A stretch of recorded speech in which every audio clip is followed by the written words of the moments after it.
Good morning. Good morning. It is 9 a.m. East Coast time, 8 a.m. Central time. And for those on the West Coast, it's really early in the morning for you. But I want to say good morning to everyone and welcome to Live with Anton Gunn. This is a great opportunity for us to converse about important topics that matter to leaders in their organizations and their teams. And I got something really important that I want to talk about today. And it really reflects on a conversation I had recently. I had a keynote in the state of New York, and I was doing a keynote in front of 600 IT leaders. And when I mean IT leaders, these are people that run every aspect of technology in the state of New York, everything from emergency management services to public service websites to, anything related to aviation, you name it. If the state of New York does it, they probably have a website. They probably have some kind of technology involved in it.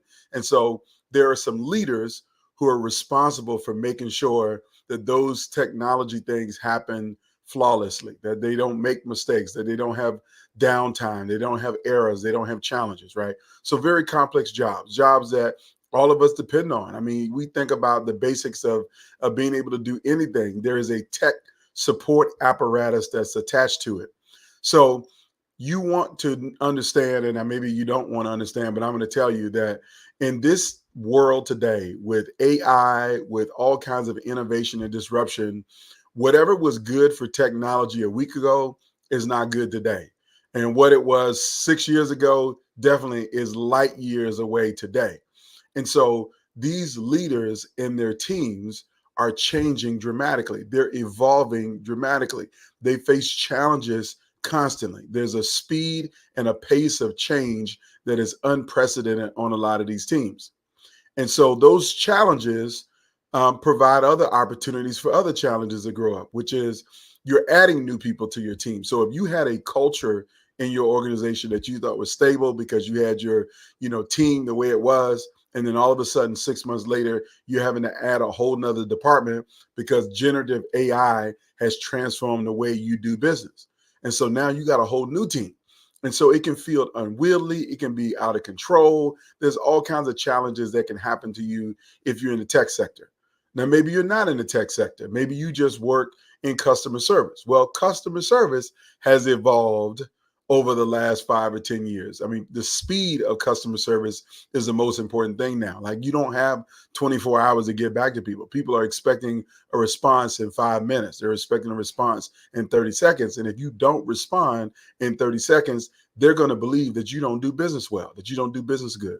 So whether it's customer service or whether it's IT, whether it's sales and marketing, the whole world is evolving rapidly. And you're having to augment your team. You're having to add members to your team. Things are going to get broken and they're going to need to get fixed. So that sets the stage for the question that I got asked after I keynoted. So my keynote was about how to become the leader that everybody admires, how to become a leader that not only delivers results, but a leader that people respect and want to work for, that people want to stay with you for long term. They don't want to quit because they love you. They love the work. They love how you treat them. They love how you invest in them. They love how you serve them and empower them to be successful. They generally love how you just lead. And so I gave this great keynote, give a lot of impactful tips, a lot of messages, a lot of content that people could take away right away and do something about tomorrow, that they can do these things tomorrow. And so when this leader walked up to me, told me about her role, told me what she does in IT, and she says, Anton, my biggest problem is I want to be the leader that everybody will admire, but I feel like my team complains a lot. All they do is complain. There's challenges that we face every day. We got new projects assigned to us. We got new technology. And instead of them just getting the job done, they complain.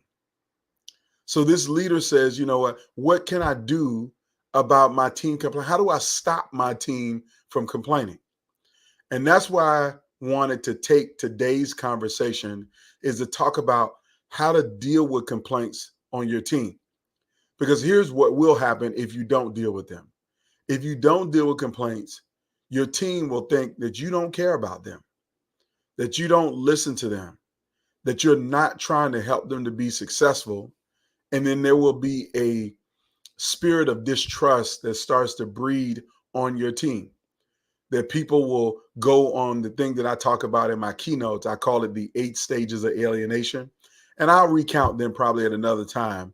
But the main point is people start off fearful when complaints don't get dealt with, when bad things happen, they don't get dealt with. They start off stressed and fearful. And then they move all the way to the point that they just resign. Now, sometimes they physically resign and they go and quit and they go work for somebody else. But other times they don't physically quit. They mentally and emotionally quit on you. And they become what I call an 859er, that they basically log in at 8:59. And then at 4:59, they're logging out. They're not staying a minute longer, not doing any extra work. They don't do anything. So if you got complaints on your team and you're not answering them, you may be creating an environment where everybody on your team becomes an 8:59. They just check out. They go from stress and fear and frustration to separation and ultimately to resignation. They mentally quit. They quiet quit on you. And that quiet quitting is going to reduce your productivity. It's going to reduce morale. It's going to breed distrust. And people are just going to disengage. And there's a lot of data that shows that when employees disengage, what that actually is costing an organization. So to avoid that at all costs, you need to know how to deal with complaints when they come in to your team. Now, I'm sharing this with you today. As you can see, I'm not in my home office. I am on the road today in the city of Nashville right now. Actually, Brentwood is where I am today. But I'll be in Nashville till tomorrow, and then I'm headed out to my next destination. So not in my home office, but the content is still going to be valuable as we talk about 4 tips, 4 steps, if you will, 4 steps to deal with complaints when they come in from your team. So step 1 is that you need to have a culture of open communication. So when I was talking to this leader, the first thing that was popping into my mind is your team really complaining all the time? Or are you too doggone busy that you don't ever make time for them to communicate with you on a regular basis? And so when you do get a free minute, they all line up at the door or they all schedule meetings with you because they all want to talk to you and tell you about what they've been wanting to tell you for the last month. But because you haven't been around and you don't have a culture of open communication, they haven't been able to talk to you. That's a real thing, is that you can be too busy as a leader to talk to your team, that you can't have open communication because you're unavailable. I remember talking to an executive leader who reported to a CEO. Let me be clear. This executive leader reported to a CEO. This executive leader told me that in a 12-month period of time, they only had 2 one-on-one meetings with the CEO that they report to. Now, they saw the CEO in group meetings or team meetings or senior staff meetings, or they saw him in a hallway or saw him in the elevator, but they didn't have one-on-one meetings regularly for an entire year, just 2 times in a year. So that really means that that leader, that CEO, wasn't making time for his direct reports. And if that's you, that's the reason why you got complaints, is because you don't have a culture of open communication. So let me tell you what should be a part of your open communication process. I'm going to give you all of these. These are 4 things that every leader should be building into their organization's culture to create an environment of open communication. Number one, you need to be having team meetings. Now, when I say team meetings, I'm talking about meetings where everybody is in the room at the same time, hearing the information directly from you. That if you have a bunch of siloed meetings, you're going to get siloed behavior. If you have siloed conversations, you're going to get siloed outcomes. But if you have a team meeting where everybody is together in a room, hearing the information directly from you, and you create space on that agenda for them to give you feedback, for them to share experiences, for them to talk about the problems that they have every day or on a regular basis, that's a culture of open communication. Now, what do team meetings look like? They can be anything from a senior team meeting to a full team meeting to an all staff meeting to an all employee meeting. I mean, whatever you call it, you need to have some cadence of team meetings and create space in the team meeting agenda for people to say, hey, what about this? Hey, there's something that I need to bring to your attention. And maybe you put a spot on the agenda that says open comments or questions or concerns from the team. You know, any unreadiness, anything for the good of the organization. You want to create that environment by having good team meetings. Now, the second thing you need to be doing if you want to take a good step at dealing with complaints by having an open communication operation is that you need to have one-on-ones. I already hinted at that. Like if you got 5 direct reports, then you need to be having 5 one-on-ones regularly. And if you tell me that you don't have time to do one-on-ones with your team, I'm going to tell you, you don't have time to be a leader. If you can't make time for the people who report to you, you don't have time to be a leader. Just go be a worker bee. Go be the person who gets done whatever it is needs to get done. And don't try to manage or lead people because you don't have time to meet with them. Because the one-on-ones are a great opportunity for people to share their challenges privately with their leader of what they need the most help with, what their biggest concerns are. That should be your greatest responsibility, is to help people in that way. You got to have a one-on-one in order to be able to do that. When they share their challenges and their problems and their concerns, your job is to solve problems. That's what great leaders do. They solve problems so their teams can serve and do what they do best. And you can't get clarity on those things without a one-on-one. Now, the third thing that I want to add into the one-on-ones is just some routine check-in meetings. One-on-ones are sit down where you're going over business, details of the operation, the organization, where you're talking about the challenges of the workplace. But a check-in is a meeting. Hey, I'm just checking in on you. How are things going? Anything I can help you with. Check-ins can happen intermittently. They can happen by happenstance, but you need to make time for 10-minute check-in. Hey, just want to check in with you, make sure everything is good. Are you having any challenges that I can help you with? You want to have a check-in meeting, regular check-in meetings with all of the people on your team, particularly your direct reports, but don't be afraid to do a check-in meeting with somebody down the line. Just say, hey, I see what you're doing here. I see how hard you're working. Just want to let you know, is there anything we can be doing to make this organization better for you to be more successful? Is there anything I can do to make your job easier? That's a great way to unearth complaints, is by doing check-in meetings. Now, the last pathway for creating a culture of open communication is having some kind of anonymous feedback loop. Sometimes it might be an anonymous survey that goes out regularly. Maybe it's a comment box where people can put handwritten comments in if you're still physically in the workplace. But if you're virtual, a regular survey that goes out anonymously to your team from a third party might be a good way to get some feedback around things that are not going well, complaints that people are having. So you got to be willing to check in with people on a regular basis. That's what good leaders do. Okay, so that's point number one, If you want to deal with complaints in an effective way on your team, you got to create a culture of open communication. Now, here's the second part of that. When you have these check-in meetings, when you have these team meetings, when you have this environment for people to be able to communicate with you about stuff that's going on, here's what I want you to understand. You need to practice active listening. That's step number 2, is active listening, not listening to respond to the complaint. So that means you need to put your phone down.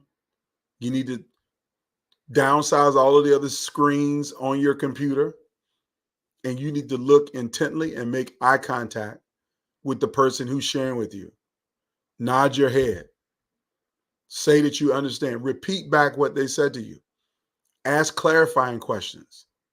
These are all of the things you need to be doing to show people that you're actively listening to them and that you understand what their concern, their complaint, what their challenge is. You got to be an active listener. But it's hard to be an active listener when you're supposed to be paying attention to them, but you're watching your phone. You're responding to text messages or you're sending emails and they can hear you pecking on the keyboard as you're supposed to be paying attention to them. That's not active listening. I remember talking to a prospective client about some work, and literally a person in the Zoom room was watching Netflix in the background when they were supposed to be in a meeting. That ain't cool. That ain't even close to being cool. So I'm telling you, you got to be an active listener. And I know it's hard. We live in a world that is full of monumental distractions. We got so many things coming at us right now that it's hard for us to stay focused. But if you want to deal with complaints effectively, you got to show people that you care about what they're saying by actively listening. That's the bottom line. That's step number 2, is to be an active listener. Now, step 3 of dealing with complaints or fielding complaints from your team is that after you actively listen, you have to acknowledge and validate that you understand the problem, that you know that the problem is real. Don't dismiss the problem. Don't try to explain it away or mansplain it away or whatever explain it away you want to explain. Say, oh, I acknowledge that the problem here is that we've added too many projects to this team and I've made it impossible for you, or the company has made it impossible for you to be able to get these projects done on time. I really do understand that, and I agree that this is a problem. That's what you want to be as a leader, is someone who acknowledges and validates what you see. Acknowledge and validate that you know that there is a problem. Don't listen to it. Nod your head, ask clarifying questions, and then give this dismissive look like that might be a problem to you, but it ain't really a problem to me. You want to acknowledge and validate that you know that the struggle is real, that the challenge is real. And you want to commit yourself to a solution, to finding a solution, or getting to the bottom of it, or getting somebody else on it. Which takes us to the 4th aspect of how you deal with complaints of your team, is that you have to collaborate or co-create on a solution to the problem. Because you want buy-in from your team on a solution. So if they raise to you a problem, hey, we got too many projects, we got too much going on. Okay, well, here's what I'm going to do. I'm going to put together a small committee to develop a solution for the entire department on this. And since you raised the problem, I want you to be a part of that conversation. You're not going to be responsible for solving the problem. I'm solving the problem, but I want you on a team of people where we come up with a solution to this problem. See, that enrolls people in knowing that you have listened to them, that you understand the problem, that you validated it, but most importantly, you think they're a valuable part of the solution. That's how you keep people engaged. That's how you keep them off of what I call the 8 stages of alienation. So I want you to know that you got to do a much better job of dealing with complaints from your team. You got to have a culture of open communication. You got to be an active listener. You got to acknowledge and validate that you got real problems, and you got to collaborate on solutions.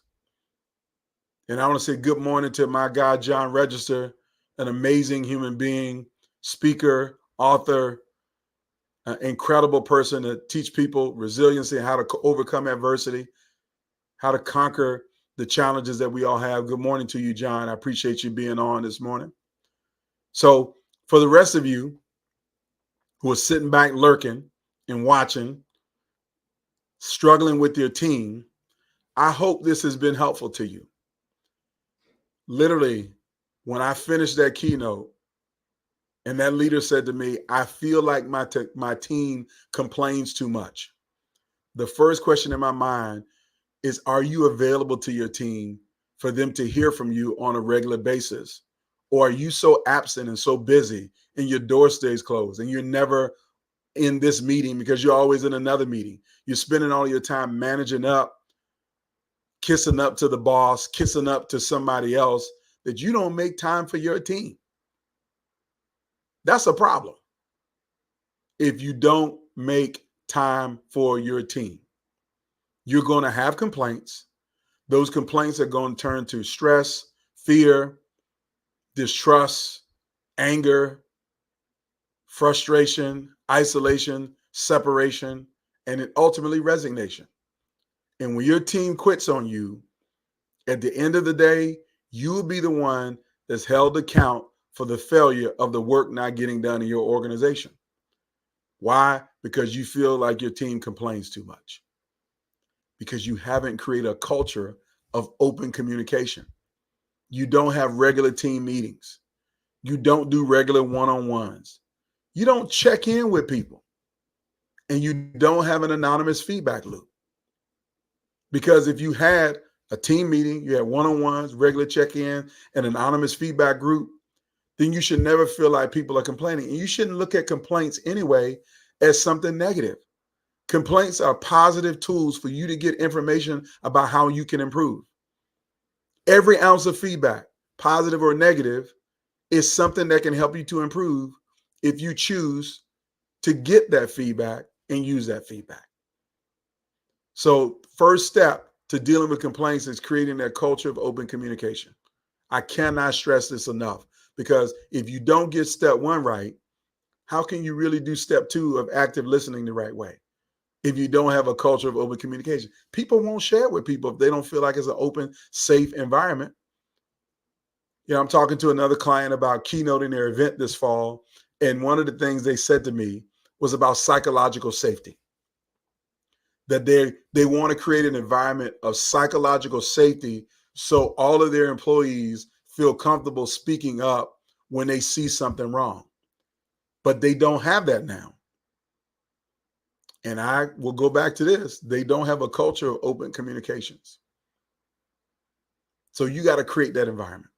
If you do, then step two will be easy, is to be an active listener. No phones, no email, stop typing and texting, look at the person in the eye, nod your head, repeat back what they said, and then ask clarifying questions. That's step two. And then step three is that you got to acknowledge and validate that the problem exists. Don't be the toxic positive boss. You know what a toxic positive boss is? The person who is the captain of the Titanic. The ship has hit an iceberg. It's going down. We're all going to drown and die. Rescue is not coming for us. But you standing on the bridge telling people, oh, go back to your rooms. It's all fine here. There's nothing to see. It's going to be a beautiful day tomorrow. Just keep, enjoying yourself. Things are going to be great. That's foolish, because everybody can see that something is wrong and they're complaining about it, but yet you won't acknowledge or validate that that's a problem. Mistake. So you got to learn how to acknowledge those complaints, validate them, that they're real, and then vow to do something about it. And when you vow to do something about it, make sure you include the people who brought the problem up in the first place. There's no point of identifying a problem, validating the problem, and then not coming up with a realistic solution that works. with the people who are experiencing the problem on a regular basis. It's why you got to have frontline people involved at every level. I mean, it's one of the things I teach in keynotes is like, don't be afraid to put frontline people on senior level committees because they see the problem very differently than you do. They have a totally different perspective and lens on the problem. Bring them into the room. So my context is that you need to understand how to deal with complaints with your people. You got to deal with them in a way that creates a culture of greatness, a culture of engagement, a culture of support, a culture of people feeling like I trust my leadership because my leadership is helping me to be successful and my leadership cares about me. Your leadership will only be able to show that is if you have these 4 steps on how to deal with complaints. So I hope this has been helpful to you on this Wednesday morning. I hope it added some value to you as you think about how you lead your teams. And if you would like more content on this subject, I'm going to encourage you to go check out my blog, antongunn.com/blog, and you'll see the blog post on this subject. You'll see the content laid out there where I talk about this and give you these tips over again. I'm just doing it verbally because sometimes you got to put it where the goats can get it. That's my favorite phrase from a man, Joe Madison. May God rest his soul. I used to be on his television show a whole lot, radio show, not television show, radio show. And he would always say, Anton, put it down there where the goats can get it. So the context of the goats is that goats don't eat over their heads. Like if it's way up over their heads, they can't reach it. So you got to put it down there, down low, where they can get it, where they can see it, where it's tangible for them to get the information. So I want to put it where the goats can get it. John, I see here that you said you're dealing with this right now. Leadership is not seeing that they're the problem. I'm telling you, most leaders don't see that they're the problem because they don't have good feedback loops. They don't have good team meetings. They don't have one-on-ones. They don't do check-in regularly. They got all kinds of stuff going on that demonstrates that they're not doing the right thing. So I want to give you this strategy. Hopefully it's helpful. I want to make sure that everybody uses this strategy. I want you to get this information and find a way to get feedback from your team, deal with these complaints. So I'm glad this was helpful to all of you. If you think it was really helpful, feel free to share it with somebody else because I want them to get all the help necessary. So I thank you for your time. I thank you for your engagement this morning. Like we had a good number of people on sharing and commenting today. I'm grateful for that, grateful for the opportunity to add value to you. And if you would like for me to bring a message like this to you or your team, if you want to work with me in any kind of way, please make sure you shoot me a message in the DMs. We'll get right back to you because I would love to come and share this message with your organization and give you these practical tips and steps that I gave to you inside of 15 to 20 minutes, but really give it to you so you can operationalize this into the culture of your team and your organization. So with that, I want to thank you for being here today. Have an amazing rest of the week. See you next Wednesday, 9 a.m., same time, same bat channel, Leadership Live with Anton Gunn. Y'all make it a fantastic day.